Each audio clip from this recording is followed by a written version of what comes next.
कान्हली कोना बोलिया होठवा पाला गईनी होठ ललियाना होठवा पाला गईनी होठ ललियाना।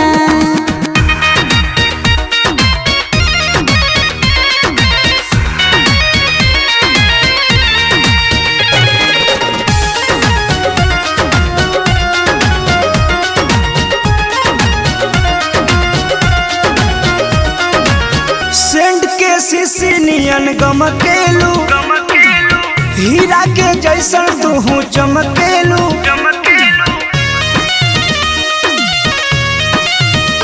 हाँ सेंट के शीशी नियन गमकेलू हीरा के जैसन तू चमकेलू। सुखराई राजा तोहरे लबा मलाई राजा तोहरे लबा गहरावा के हरावा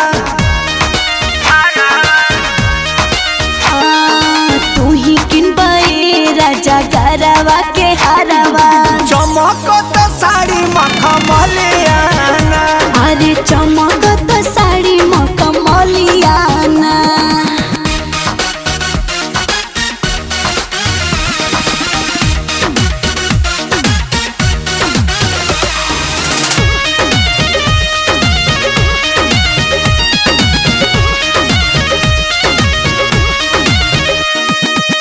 राजी बाड़ू तो चल खोता में चोच लड़ावे के अलोता में।